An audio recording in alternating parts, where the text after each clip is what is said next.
Et je pense qu'aujourd'hui, on est tous attachés un petit peu avec la pandémie à notre histoire. Et cette histoire, c'est aussi celle-là. Donc, j'ai été athlète pendant plus de 17 ans en cyclisme, avec un parcours ouais, classique. Donc, je suis partie assez tôt en sport-études. C'était une volonté, hein, parce que je suis quelqu'un qui suis assez tenace. Donc, je voulais vraiment me confronter tout de suite et me donner les moyens. Donc, je suis partie en sport-études. J'ai fait un bac B, mais communément appelé ES aujourd'hui. Je suis partie aux États-Unis ma première partie d'études parce que je voulais vraiment voir ce qu'était le top du top, en fait, dans le cyclisme. Et en France, tu n'étais pas athlète, t'étais pas sportif de haut niveau en version professionnelle. Donc, grâce à mes coéquipières, Marion Cligné, entre autres, on est parti aux US pendant 6 mois et ça a été la première super aventure, quoi. Parce que tu te dis, je pars juste avec un sac à dos et mon vélo et je vais être dans l'inconnu. Et c'est vrai que c'est un truc qui est toujours compliqué dans l'entrepreneuriat ou le sport, mais c'est le point commun, en fait. Si tu veux réussir, il faut te jeter dans le vide. Donc, 6 mois aux US. Et puis, quand je suis revenue, le truc improbable, c'est que je suis arrivée, j'ai posé mon vélo et j'ai dit à l'entraîneur national et à mon staff, bon, j'arrête le vélo. Alors là, on m'a dit, mais qu'est-ce qui se passe? Et j'ai dit, bah, je vais faire ce que j'appellerais une césure maintenant dans le cadre des étudiants aujourd'hui. C'est-à-dire, j'avais vraiment besoin de ce break et de me poser, en fait, et de me dire qu'est-ce que j'ai envie de faire. Bon, ça n'a pas duré très longtemps, hein, ça a duré 2 mois, mais ça m'a permis de me structurer, de me dire, OK, je ne veux pas attendre la fin de ma carrière pour savoir où je vais aller, en fait. J'ai vraiment besoin de savoir ce que j'ai envie de faire, comment. Il y a ce qui te nourrit quand tu es sportif de haut niveau, ben, je serai champion cycliste, je serai prof de sport, c'est des trucs très classiques. Je serai dans l'armée, je serai policière, parce que suivant les sports, tu as toujours cette passerelle. Et moi, je me suis dit, non, ce qui m'intéresse demain, c'est diriger une boîte. Et puis pouvoir accompagner des gens aussi, parce que les gens vous diront que j'ai ce côté un peu Sainte-Marie, enfin, aider les autres. Et par contre, je me suis dit, OK, c'est quoi l'orientation? C'est quoi la structuration business? Et rapidement, je me suis tournée vers une école de commerce et j'ai poussé le truc plus loin. C'est-à-dire, j'ai dit, je vais aller là où je connais encore une fois pas le monde, les gens. Et je suis partie à Marseille et je me suis dit, si j'arrive à m'installer et à me structurer à Marseille, je passerai partout. Donc, mon aventure qui devait durer 2 ans, elle a duré 8 ans. Là, elle a été faite de belles rencontres parce que quand j'ai fini mon master, je suis rentrée à la Direction générale du développement économique avec un projet qui a été structuré de prendre 5 hommes, 5 femmes comme athlètes. Nouvelle aventure. Je me retrouve à la direction générale avec un homme qui a beaucoup compté, qui est Xavier Giocanti, donc, qui est le compagnon de Christine Lagarde. Et ma carrière a pris une vraie ascension. C'est-à-dire que je suis devenue dans les meilleures athlètes françaises. 2000, une équipe de France extraordinaire, plusieurs étapes au Tour de France, un maillot de meilleur grimpeur. Et puis surtout, un passage professionnel en 2001 en Italie. Donc, encore une fois, partir dans l'inconnu, c'est vraiment le mot, je pense, qui fait mes deux mondes. Un début d'année extraordinaire et puis 2001, une grave chute où je me fracasse, quoi. Le thème, il est simple, donc un peu de coma et surtout trois centres de rééducation où bah là, vous perdez tout, en fait. Là, tu perds tout, puis là, c'est plus l'inconnu. C'est l'inconnu, puis tu n'as plus rien, quoi. Donc, en tant que femme, eh ben, tu dois penser tes blessures, te réinventer. Je crois que c'est la force aussi des athlètes. C'est qu'un échec, pour nous, c'est pas quelque chose de négatif, c'est quelque chose de constructif. Et c'est ce que dans l'entrepreneuriat, on va retrouver. Voilà, donc un choix de me battre, de remarcher. Un choix, parce que je me suis retrouvée avec 2 roues, mais celle-là côte à côte qui s'appelait un fauteuil roulant. Donc un choix de me battre et puis de m'en sortir. Un staff qui m'isole pour vraiment que je puise dans mes ressources. Et puis, une volonté de revenir, d'essayer de me qualifier pour les Jeux et de prendre cette décision que voilà, dans la démarche, le jour où on arrive à cette étape-là, le soir même, j'arrêterai. Et c'est ce qui s'est exactement passé. C'est-à-dire que je fais le choix de m'arrêter en 2004 et puis me dire, voilà, c'est terminé. Je ne suis plus une athlète, je suis une femme. Parce que c'est aussi ça. C'est-à-dire un athlète, il est dans sa bulle, il a un staff et il mange, il dort pour la gagne, en fait. Pendant 9 mois, j'ai dû lutter en fait pour remarcher, pour me reconstruire. Et là, la volonté d'amener le deuxième projet, être chef d'entreprise. Et c'est comme ça que DSC est né. Donc DSC, si tu veux, maintenant, c'est un cabinet qui a 18 ans, de conseil en stratégie, intelligence économique. C'est une belle aventure avec plusieurs grands groupes étrangers. Rien à voir avec le sport, parce que la volonté aussi, c'était de partir, comme l'a recommandé Christine Lagarde, d'une feuille blanche, en fait, et de se réinventer et de se faire un palmarès, un business. Aujourd'hui, Séverine Debouy, c'est aussi d'autres projets. C'est devenu aussi une investisseur. Donc, c'est une chef d'entreprise sur d'autres boîtes, mais associée. Donc, Bot Code, qui est une boîte d'éducation numérique, de robotique et de coding, parce que je suis passionnée numérique, je suis passionnée de coding. Un projet dans le cadre du e-sport, vélo connecté, parce que le vélo revient à moi aujourd'hui. Et les deux thèmes, de toute façon, qu'on voit à la pandémie, on a vu plein de cyclistes partout et des parents en train de pédaler avec des petits courir.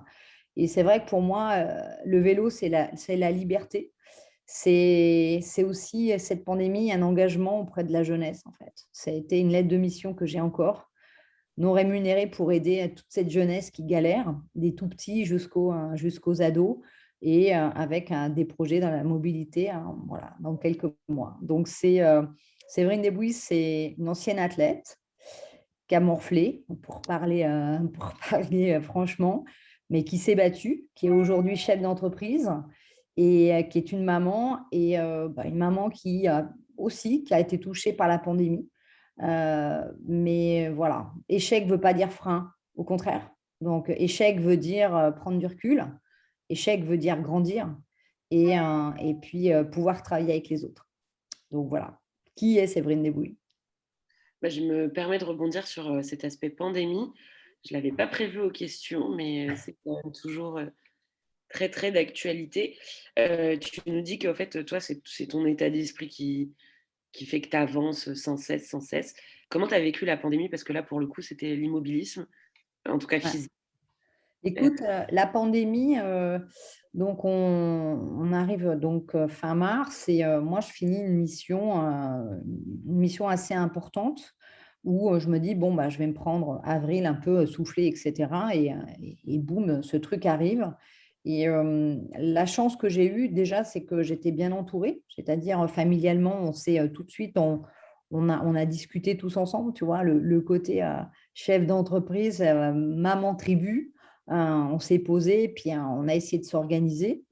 Mon conjoint, lui, a dit je m'inscris à un MBA aux States. Donc, comme ça, moi, je prends la cuisine. Moi, j'ai dit je prends la chambre. Le salon, ça sera le team building pour tout le monde avec les séances de sport. Et puis, il y a eu quelque chose d'extraordinaire en début de pandémie. C'est qu'un de mes amis m'appelle et il me dit, Séverine, voilà, le ministre de l'Éducation nationale a besoin de structurer ce que va être la rentrée, voire les vacances pour cette jeunesse, quoi. On a besoin de gens résilients, on a besoin de gens qui aient la tête bien faite, mais qui soient abordables et qui maîtrisent les sujets de l'éducation, de la mobilité, tout ce qui touche aux jeunes, quoi, la nourriture, et puis apprendre, en fait. Il me dit, voilà, on fait un think tank, est-ce que tu en es, quoi? Donc, et si tu veux, pour la première fois depuis finalement l'arrêt de ma carrière, parce que j'ai toujours été assez discrète, je me suis dit, si je ne le fais pas maintenant, je ne le ferai jamais. Et donc, j'ai dit go, voilà, je vais donner de mon temps pour ma famille, mais je vais donner de mon temps pour les autres surtout. Voilà, donc ça a été travaillé sur ces projets de vacances apprenantes qui sont un peu des colonies où tu apprends plein de choses, et jusqu'à voilà, d'aller chercher des budgets et puis un projet un peu dingue, d'amener 1200 enfants des quartiers de toute la France et de les amener à Val d'Isère et puis les faire sortir de chez eux, faire découvrir la montagne, les métiers de la montagne, faire du sport, puis voir ces gamins avec un grand sourire, quoi. Et ça a généré derrière un autre projet qui a été une mission dans la continuité.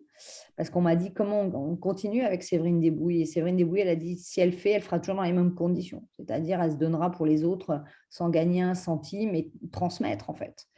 Et depuis le 1er novembre, la pandémie, ça a été ça. Ça a été une lettre de mission sur la mobilité et la jeunesse, à apprendre à des milliers d'enfants avec tout un staff, on va appeler ça comme ça, mais qui sont les différents membres du ministère, des services, et aider ces gamins du monde rural, des quartiers à apprendre à faire du vélo pour que les coronapistes, elles servent aussi à quelque chose pour ces gosses, quoi.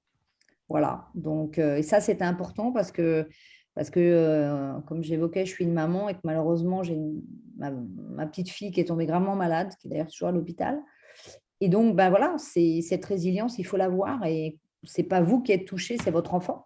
Et donc, c'est se battre. Vous vous battez pour les autres, mais vous battez aussi à la maison. Donc, voilà, ça ne m'empêche pas d'avoir le sourire, ça ne m'empêche pas d'avancer, bien au contraire. Ça vous fait grandir, ça vous ramène à une certaine humilité et puis à transmettre aux autres femmes aussi ça, de dire il n'y a pas de frein. Ce que je veux dire, c'est que même si vous êtes touché, ou vous, ou votre environnement, vous devez vous battre. C'est important. En tout cas, ce qui se dégage, c'est une force de caractère et un état d'esprit de championne. J'ai pas d'autres mots. Mais je voudrais juste refaire un petit retour en arrière sur ton entreprise DSC. On a bien compris que ta carrière a pris fin suite à un accident et que du coup, tu es passé du sport à l'entrepreneuriat. Mais j'aimerais savoir comment t'es venue cette idée de structure et comment tu t'y es pris concrètement. Ah, alors là, c'est atypique, très clairement. En fait, donc Comme ton parcours, j'ai l'impression. ouais, mon parcours est atypique, mais c'est ce qui fait aussi qu'aujourd'hui, à 3 ans des Jeux, où on réfléchit beaucoup, ce que je t'expliquais en amont, c'est que tu as beaucoup de garçons, d'hommes, Tipeee, Edgar Gros-Piron, qui aujourd'hui sont entrepreneurs, qui communiquent, Taille Chris, qui ont des parcours complètement différents. Et nous, au niveau des femmes, on a toujours cette hésitation de le faire, voire de communiquer. Voilà. Donc, comment m'est venue l'idée? J'arrête ma carrière et j'ai un entraîneur qui s'appelle Cyril Guimard qui me dit: tu ne peux pas rester comme ça, tu travailles encore à Marseille. Donc, on se met d'accord avec le maire pour que je puisse prendre 2 mois, encore une fois, un break, une césure et d'aller au contact, voilà, de rencontres. Et puis, je viens à l'accompagner sur un projet en Belgique, à Ostende, je m'en souviens encore, belge-flamand, avec un type aux cheveux longs qui veut embaucher mon entraîneur à l'époque pour être manager d'une équipe. Mais son secteur d'activité est une vraie problématique, en fait. C'est les paris sportifs, les jeux en ligne. Donc, concurrent en France, PMU, Française des Jeux, sur lequel on est sur un monopole d'État. Et le type, en fait, est assis et moi, je dis rien, tu vois, je me présente, je dis que je suis là pour écouter. J'ai accompagné, en fait. Et j'écoute le type dérouler son speech sur la boîte, le business. Et moi, je suis assez surprise, en fait, parce que à un moment donné, j'interromps la discussion. Je dis: écoutez, il y a un truc que je ne comprends pas. Les jeux en ligne, il y a un monopole d'État en France. Et voilà, il y a un cadre, il y a des lois. Et les lois, ça se respecte. Et vous utilisez finalement une équipe cycliste pour transgresser d'une façon les lois et passer les frontières. Et moi, ce côté de ma personnalité, je hais l'injustice, j'aime bien la droite, je suis assez droite et je suis choquée en fait. Et le type me dit: écoutez, vous avez l'air brillante, très bien. Je vois que vous faites des dessins parce qu'il y a une nappe en papier. Et j'avais fait le business plan sur la table en fait en l'écoutant. Et le type se lève et dit en flamand Godfordom. Ça veut dire mon Dieu, c'est quoi ça? Et je lui dis: écoutez, voilà, voilà comment je structurerais les choses en fait. Et mon entraîneur rigole et il dit: les athlètes, ils sont comme ça, c'est-à-dire ils savent se projeter et faire une roadmap de leur carrière. Et là, elle nous a fait la roadmap de votre business, quoi. Et le type veut tout prendre. On discute là. Et c'est vrai que je me dis: mais ok, c'est ça. Finalement, le business, c'est ça en fait. C'est le parallèle. C'est vraiment, tu penses ta carrière, et là, tu as un chef d'entreprise qui t'explique sa boîte, comment elle est structurée, comment il veut.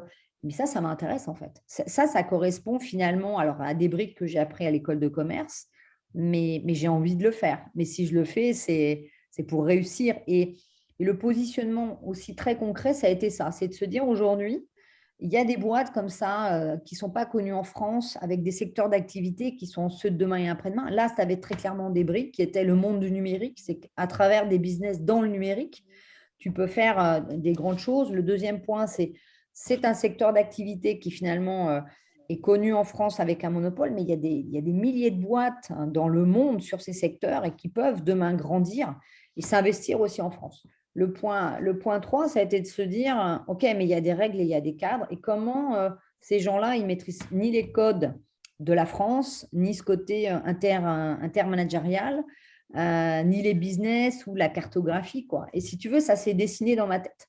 C'est-à-dire l'approche de DC, ça a été ça. Une boîte qui peut demain travailler avec des boîtes étrangères qui ne maîtrisent pas les secteurs d'activité, enfin, qui ne maîtrisent pas le marché de leur secteur d'activité, ni les gens, ni l'écosystème, et comment je les accompagne. Mais avec l'approche que j'ai dans le cadre du sport, c'est-à-dire vraiment ce côté structuré, et il y a des droits, il y a des devoirs, et tu cadres le truc. DSC, il a commencé comme ça, parce que le type me dit, je vous engage, mais je ne salarie pas les Français. Je lui dis, pourquoi? Non, mais les Français, c'est un mal de tête. Tu sais, vous êtes les Belges flamands. Et je dis, OK, mais vous montez votre boîte. Et là, je me suis dit, waouh. J'ai dit, vous me laissez combien de temps? Le type, il me dit, je vais voir si vous êtes une vraie leader. S'il me dit les femmes, ça hésite tout le temps. Je vous laisse 24 heures.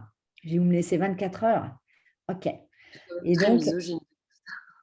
ouais, mais c'est pour ça que je n'ai pas lâché. Donc, si tu veux, j'ai pu échanger avec les gens de la Française des Jeux et PMU. En amont, c'était ma première démarche. Et puis après, suite à ces discussions, je me suis dit, OK, je vais le faire, mais c'est moi qui vais mettre les règles. Et DSC, c'est monté comme ça, en fait. C'est parti au départ même d'un dossier, c'est-à-dire pendant des semaines et des semaines, tu vois, je me projetais, je réfléchissais à mon avenir. Et là, c'est venu, et la vie, des fois, elle est faite, encore une fois, d'inconnus, elle est faite d'opportunités. Et je me suis lancée comme ça. Et mes premiers dossiers pendant ces temps, ça a été ce cadre des paris sportifs, qui ont été durs, qui ont été longs, où il a fallu se structurer, se staffer vite, etc. Mais je ne me suis pas posé un milliard de questions, en fait. J'y suis allée go. Et puis, l'arrivée du numérique, elle a été un vrai levier quand tu es justement, quand tu es une femme d'affaires, quand tu as les enfants. J'ai jamais voulu écarter ce côté aussi temps pour moi, parce que je suis très tribale, hein. Je viens d'un sport individuel qui se pratique en équipe. Et le numérique a été une vraie clé pour structurer l'ensemble finalement de mes vies. Et si c'était à refaire, je pense que franchement, je ferais pareil, quoi. Je ferais la même.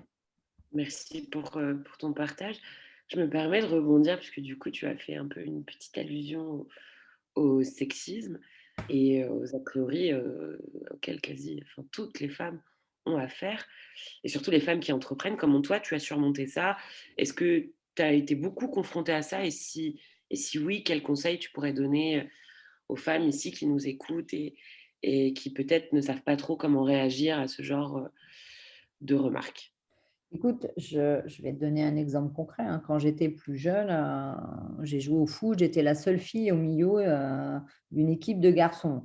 J'ai dû arrêter le foot, alors j'adorais ça parce qu'il n'y avait pas d'équipe de filles. Donc, je ne pouvais plus partager les vestiaires, version les garçons et la fille. Je suis partie en sport-études, j'étais la seule fille au milieu de 15 garçons. Donc, le parcours de devoir s'imposer, il est arrivé relativement jeune. Comment je l'ai pris?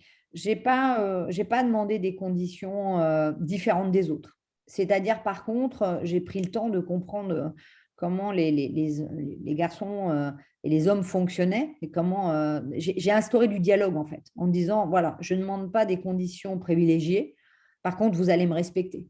C'est-à-dire, tout de suite, j'ai mis le cadre relationnel et émotionnel, en fait. Et en disant, voilà vers quoi j'ai envie d'aller, essayons d'y aller ensemble, en fait. Donc, je suis partisane de se dire, il faut d'abord savoir soi-même ce qu'on a envie de faire. C'est pas attendre de l'autre, parce que l'autre peut être un miroir, et notamment les hommes, et pas chercher à être comme eux. On est ce qu'on est, en fait. C'est d'abord savoir soi, vers quel projet tu as envie d'aller, ne pas avoir peur, de mettre le cadre tout de suite, de dire, moi aujourd'hui, mon projet ou mes perspectives, elles sont celles-là. Voilà, qu'est-ce que tu en penses? Amener l'autre, en fait, à échanger dans le partage. De toute façon, tu sais que tu auras toujours entre guillemets, du déchet. Tu auras toujours, sur un groupe de 10, tu auras toujours un type qui t'aimera pas, ou qui sera jaloux, ou qui verra à travers ton parcours le fait qu'il aimerait avoir ça et qu'il n'en est pas capable. Donc, à un moment donné, c'est prendre aussi de la hauteur. C'est du lâcher prise. Alors, c'est vrai que quand on est une femme, on a toujours tendance émotionnellement à avoir besoin de cette reconnaissance ou cette attente du regard de l'autre. Avec le temps, j'ai appris à ne plus m'en occuper, en fait. j'ai appris à lâcher prise sur les jugements, en fait. Donc, et puis, je pense qu'il y a un effet boule de neige, c'est-à-dire que si tu es bien dans ta vie, si tu es solaire, bah, les gens, ils te suivent, que ce soit les hommes ou les femmes, en fait. Par contre, je fais très attention à cette barrière de respect. Voilà, ce côté, si je sens qu'il n'y a pas de respect, je n'ai pas peur et je prends sur moi, hein, c'est jamais facile, hein, mais de cadrer les choses. Donc, et j'ai pas eu que des moments faciles, que ça soit sur le plan sportif ou que ça soit sur le plan de l'entrepreneuriat. Tu auras toujours un type qui, en fait, quand tu es une femme et que tu as ce côté réussite pro, perso et amicale, Caractéristiques dites masculines. c'est Donc. ça. Alors, tu es Wonder Woman. Alors, si tu es un mec, eh ben, on va dire waouh. Et si tu es une femme, tu peux avoir certaines personnes qui vont dire non, mais il est où le loup là? Il est où le loup? Genre, il est où? C'est vrai que bah, voilà, j'ai envie de dire écoute, j'ai pas envie de te répondre. Voilà, je trace ma vie, je trace ma carrière, on n'a qu'une vie. Et puis, si ne serait-ce que tu es dans cette attente, tu sens tout de suite si tu as quelqu'un qui est intrigué et qui a envie d'échanger, ou si tu as quelqu'un qui tout de suite va chercher à te bousculer, à te dénigrer. Donc, euh, je ne vais pas mettre mon dossard. Ce que je veux dire, c'est qu'on dit toujours qu'une femme, ça résonne avec son plexus émotionnel. Et ben, je vais tout faire pour prendre de la hauteur. Alors, c'est pas facile, hein. Je le travaille tous les jours, mais le sport m'a amené ces codes-là aussi et cette hauteur-là. Je vais pas mettre un dossard pour tout avec tout le monde. C'est fatigant. Il y a ce truc-là aussi. Je veux pas faire aux autres que j'aimerais pas ce qu'on me fasse à moi. Donc, je fais attention aussi à ça. Et je pense que la pandémie, ces derniers temps, elle a amené ça parce qu'il y a beaucoup plus d'agressivité, mais dans les mails, les hommes peuvent avoir tendance à bousculer les femmes aussi pendant cette pandémie. Donc, c'est même plus dans de la gestuelle, dans du visuel, ça part aussi par les écrits. Et ben, qu'est-ce que je fais? Je prends le temps quand un homme demain m'écrit et que c'est assez pushy, je vais prendre le temps, je vais me laisser du temps pour répondre. Voilà, je vais vraiment voir, je vais en D'abord, parler autour de moi sur des gens de confiance qui peuvent avoir la compétence. Donc, je pense que être bien entouré pour demain travailler dans des meilleures conditions avec les hommes, c'est aussi important. J'ai beaucoup d'amis hommes, j'ai beaucoup d'amis femmes et j'ai beaucoup d'amis hommes. Dans mon staff, c'est la même chose. Donc, voilà, je ne sais pas si j'ai répondu à ta question, mais merci beaucoup. Tu expliques beaucoup que tu transposes les méthodologies du sport à ton métier et à ta carrière. Et ça se voit, ça se sent. Tu nous parles tout le temps d'état d'esprit, de mindset, de visualisation, de garder les yeux fixés sur l'objectif, de rebondir. Quelle est, selon toi, ta vision sur les relations entre le sport et le monde de l'entreprise? alors, écoute, je veux dire, il y a deux, justement, tu évoquais les hommes et les femmes. C'est vrai que je pense qu'on n'a pas la même approche, en fait. C'est-à-dire que le constat que je fais, c'est que les hommes athlètes qui sont rapidement entrepreneurs s'en doutent plus rapidement que les femmes pendant leur carrière, en fait. Les femmes, déjà, elles vont prendre le temps de se projeter, de visualiser ce qu'elles auront envie de faire et comment. Et quand elles vont arrêter leur carrière, là, elles vont dérouler les projets business et entrepreneurs. Donc ça, c'est un premier point, je pense, qui est assez important pour comprendre aussi comment on fonctionne. Et moi, c'est vrai que je me suis toujours dit, un athlète, et le numérique a profondément amené cette plus-value-là. Un athlète, finalement, c'est l'entreprise en lui-même, c'est le chef, et il va se staffer. Il va avoir le médecin, le kiné, il peut avoir l'agent, etc. Une entreprise, c'est la même chose. Donc, tu as le chef, tu as le directeur de cab, et puis après, tu as les différents BU, en fait. Donc, tu vas penser, un athlète, il va penser sa carrière en fonction de ce qu'il est, son état d'esprit, sa plus-value, son sport. Moi, je viens d'un sport endurant, enfin, j'étais plutôt profil grand tour. Donc, ça te structure aussi le projet. La même chose dans le monde de l'entreprise, c'est une fois que tu as défini le secteur d'activité sur lequel tu vas, c'est sur quel marché tu vas te positionner et ton rétro-planning, ta roadmap en fait. Donc, il y a ce côté, être chef d'entreprise et partir potentiellement d'une feuille blanche, c'est être innovant, c'est se projeter dans l'inconnu avec ses capacités, c'est se staffer l'athlète, il fait la même chose. C'est-à-dire, je veux dire, tu es adolescent, tu es, on va dire, cycliste, tu veux demain, tu vises quoi? Les Jeux, tu vises le Tour de France. Tu fais ça en fonction de ton profil, ta personnalité, et puis des gens que tu vas aller chercher, dont tu vas te structurer et pour établir ton plan de carrière, en fait.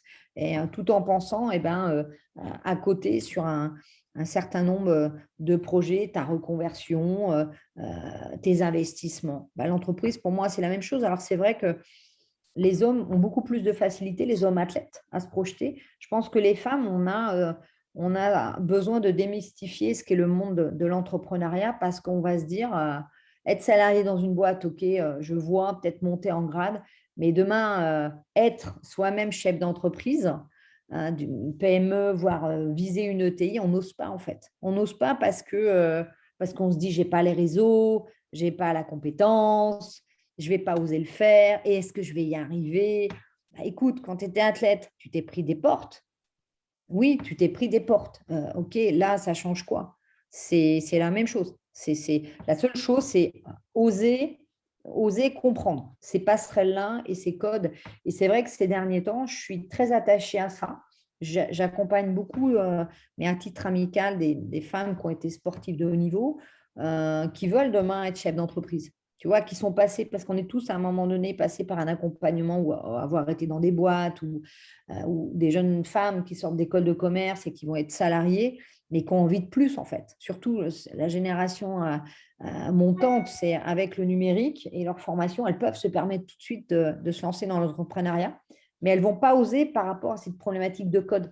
Tu n'as pas la boîte à outils, genre j'ai été athlète, je suis femme chef d'entreprise, je fais le transverse. Alors ça commence, et c'est vrai que je suis très attachée à ça. Moi, je fonctionne comme ça. Et ce que j'évoquais, la pandémie, elle m'a dit, il y a eu cette prise de conscience et un environnement et un appel aussi à l'aide de beaucoup d'athlètes, là pour le coup, hommes comme femmes, qui m'ont dit, Séverine, aide-nous, quoi. Transmets-nous parce que nous, on n'a pas ces codes-là et si toi, tu ne le fais pas, mince, quoi, c'est con, quoi. Donc, go. Donc, go.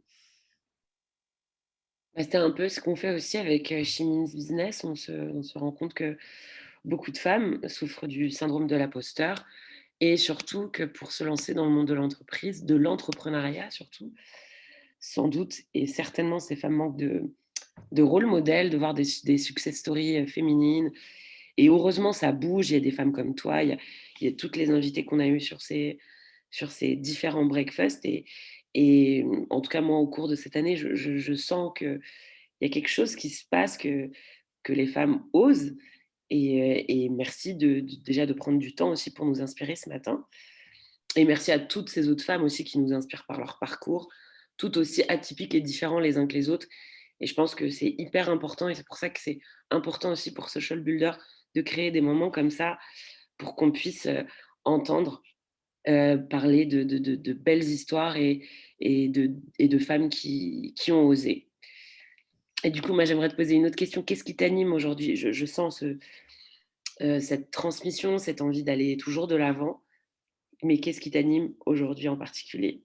Qu'est-ce qui m'anime? Aller au bout oser et d'aller au bout des projets professionnels que j'ai dans la tête, que j'ai finalement depuis 20 ans. Tu vois, j'évoquais le fait d'être passionné de mobilité, d'aménagement urbain, et on le constate aujourd'hui, les villes se repensent. Et l'arrivée des Jeux, c'est d'amener ça en fait. Le deuxième point, c'est tout ce qui touche à l'éducation numérique, c'est-à-dire cette génération a maintenant une deuxième brique de langage qu'on appelle le numérique avec le coding, la robotique, la réalité augmentée, et de se dire, c'est pas parce que j'ai pas fait Epitech ou Centrale qu'aujourd'hui, j'ai pas la capacité de gérer, de monter une boîte sur ces sujets-là, en fait. Et euh, je me suis lancée dans un truc de dingue ces derniers temps, c'est-à-dire ce que j'ai pensé, structuré pendant des mois, voire des années, et ben, lui donner vie, en fait. Un peu comme, tu vois, Justine, je sais, qui est venue chez vous il n'y a pas très longtemps, ou Laurie Tellman, ou Nathalie Simon, c'est-à-dire aller sur des chemins transverses et oser aller sur des secteurs d'activité. Et puis, créer un projet avec une nouvelle success story, mais sur des secteurs d'activité où au départ, tu n'as pas forcément le cadre, la structuration pour ça, mais tu as l'idée et tu as voilà, t'as l'idée, tu as l'envie et tu sais que tu peux y arriver. Donc, bah, c'est ça. Aujourd'hui, c'est ça qui m'anime, ne pas avoir peur demain, de passer de plusieurs PME à peut-être 2 à 3 ETI consistante, et puis avoir non pas une success story sur une boîte, mais sur plusieurs, en fait, et de dire, ouais, c'est possible. C'est pas réservé aux autres. Et il faut que j'ose le faire. Alors, c'est sûr, je réduis mon temps de sommeil, je réduis les temps pour moi, mais je suis en train d'oser le faire. Et qu'est-ce qui a fait ça? La pandémie a fait ça, en fait. La pandémie, elle a généré ça, c'est-à-dire le fait que les gens viennent me chercher, me bousculent et me disent, mais go, quoi. Mais vas-y, quoi. Tu pousses les autres à le faire, tu accompagnes les autres, mais là, c'est aussi ton moment. Tu as tout pour y arriver. Donc, ouais, c'est être en capacité d'aller au bout de plusieurs projets business avec une vraie réussite. Et finalement, bah, je suis en plein dedans, c'est en cours. Donc, je suis très contente de ça. Après, peut-être demain avoir un rôle dans le cadre des Jeux Olympiques sur les thèmes qui sont les miens, notamment la mobilité.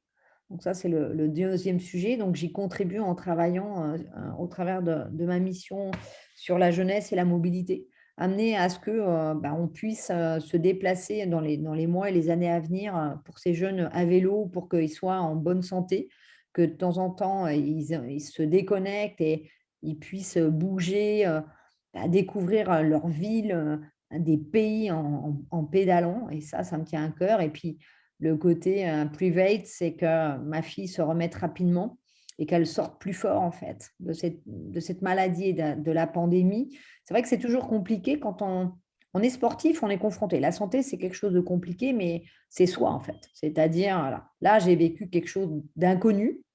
La maman se dit, bah, bon sang, bah, je donne vie à mes projets, je me bats et j'ai envie de réussir, mais bah, j'ai le droit aussi à ces moments-là. Et puis tu prends des choses en pleine tête parce que la pandémie a été ça. Quand ça arrive aux autres, bah, tu t'en rends pas compte, mais quand c'est toi, c'est différent. Et bah, tu dois te remettre en question. Et je me suis remise en question. Et j'ai pas eu peur. Et la volonté de se dire, bah, dans un an, ça sera quelque chose de terminé et que ma fille puisse arriver à traduire, comme je l'ai fait dans mes chutes de vélo, à en faire un point fort. Donc voilà, c'est un troisième point. Mais je crois qu'il y a beaucoup un public femme aujourd'hui et ce n'est pas des choses de tabou. C'est aussi ça, c'est ne pas avoir peur de dire ça peut, plein de choses peuvent arriver. Mais il y a pas de tabou, il faut en faire un levier fort et le dire et se battre. Merci, merci beaucoup. Du coup, j'en profite pour demander à l'Assemblée si vous avez des questions. Profitez-en, vous pouvez activer vos micros et caméras et poser directement vos questions à Séverine. Et du coup, moi, j'en profite pour poser ma dernière question.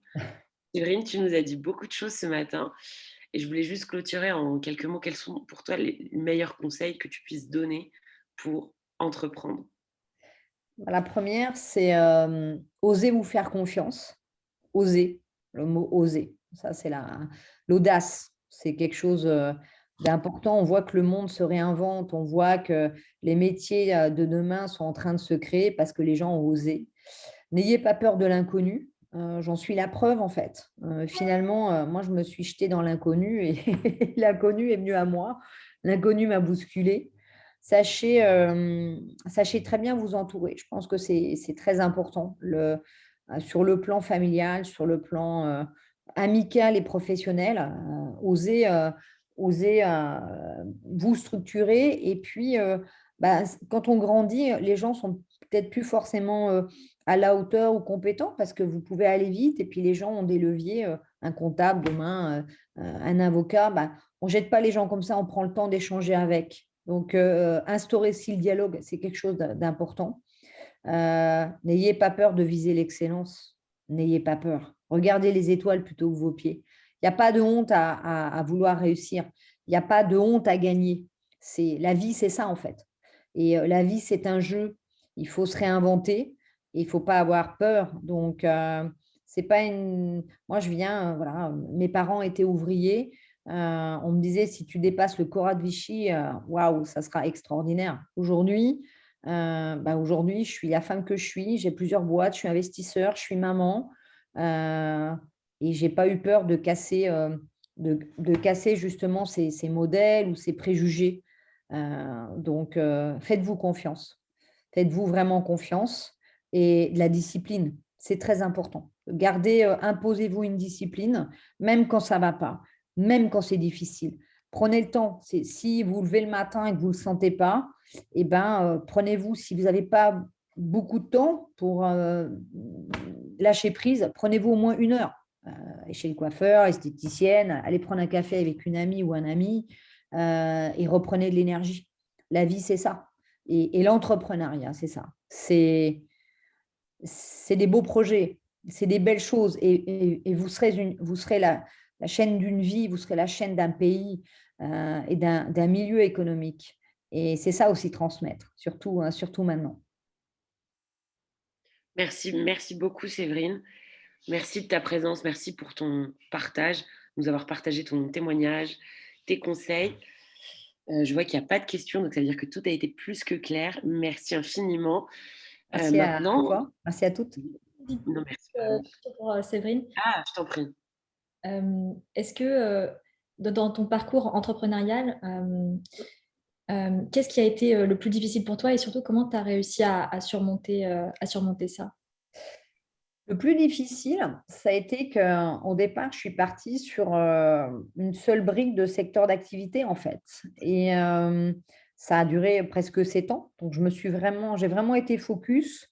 Pourquoi? Parce que basculer comme ça de ma vie d'athlète avec malgré tout un parcours où j'ai été dans l'administration, donc ça te structure, tu te sens en sécurité. Basculer dans le monde de l'entrepreneuriat et partir sur un secteur d'activité avec plusieurs clients du même secteur, je suis arrivée, en fait, j'ai pas anticipé le fait de se dire à un moment donné, ben voilà, tu auras réussi, tout est en ligne, mais c'est quoi next step? Donc, je me suis retrouvée de nouveau un peu comme quand tu es sportif et que tu dois penser à la reconversion. Autant cette partie-là, je l'avais anticipée, autant bah, ça a été 7 ans et 7 ans exceptionnels. Je n'ai pas eu véritablement de temps finalement entre mes deux vies. Tout de suite, je me suis plongée dans le monde des affaires et je me suis retrouvée à la fin de ces 7 ans en me disant, OK, mais c'est quoi un next step? C'est où est-ce que je peux me projeter en termes de business, de secteur d'activité, de pays? Et là, je n'ai pas été bonne, en fait, parce que je ne l'ai pas anticipé. Et le fait d'être accompagnée, d'avoir comme ça des mentors, j'en ai pas eu au départ. C'est-à-dire que finalement, les 10 premières années, je n'ai pas eu cette chance d'être accompagnée, d'avoir des gens de grands groupes ou des spin doctors naturels qui venaient m'aider. Donc, faites attention quand vous êtes entrepreneur et puis que vous partez sur un secteur d'activité, essayez toujours d'avoir 2 à 3 secteurs en parallèle, en fait, parce que il ne faut pas être sur un sujet unique. Ça, je le déconseille parce que l'exemple de la pandémie, en fait, c'est très clairement, on ne sait pas ce qui peut se passer demain. Donc, ça, il faut en avoir conscience. Donc, osez vous projeter sur 3 à 4 secteurs d'activité. En termes de marché aussi à l'international, prenez aussi le temps de regarder 2 à 3 aussi en même temps. Parce que quand on est entrepreneur ou start-up, c'est vrai on est sur un sujet, focus, ben non. Et en plus, vis-à-vis des passerelles avec les grands groupes, si vous êtes comme ça uniquement focus sur un sujet, c'est toujours compliqué au moment du paiement, au moment de tout ça, quoi. Donc, osez aussi prendre le temps et ce temps-là. C'est vraiment important. De ne pas mettre tous les œufs dans le même panier. Exactement, c'est la bonne expression. Merci. Merci. Est-ce qu'il y a encore une question avant qu'on puisse passer au networking? Je crois que non. Bah, merci beaucoup. Je te remercie infiniment pour ce partage. Merci beaucoup. Du coup, maintenant, mesdames, vous allez partir en sous-salle pour votre séquence networking qui dure 50 minutes. Donc, je vous laisse, je vous y envoie tout de suite.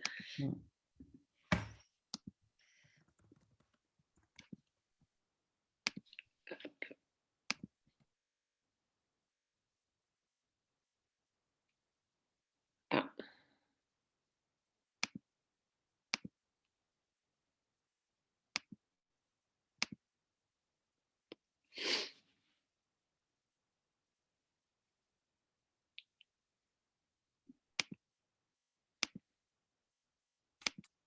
Séverine, du coup, merci. Là, elles sont normalement en séquence. Je te Super. remercie infiniment. J'ai fait un replay, je te l'enverrai si tu veux. Ouais, merci. Ça va, ça t'a convenu? C'était parfait, franchement, c'était top, hyper inspirant, hyper puissant. Et puis, du coup, c'est complètement différent de ce qu'on a pu avoir aussi comme témoignage et c'était hyper fort. Vraiment, j'ai ressenti beaucoup de force, beaucoup de résilience, beaucoup d'abnégation et de courage. Donc, ça m'a beaucoup inspiré à titre personnel. Non. Bah, écoute, l'important, enfin pour moi, voilà, tu vois, je témoigne pas beaucoup parce qu'il fallait que ça soit le moment, si tu veux. Parce que mon parcours, il est peut-être atypique. Je suis dans une phase, tu vois, où les Jeux Olympiques font partie des projets et il y a beaucoup d'attentes, mais que ça soit du président de la République, un environnement à la fois politique mais quels que soient les candidats, je trouve que comme j'ai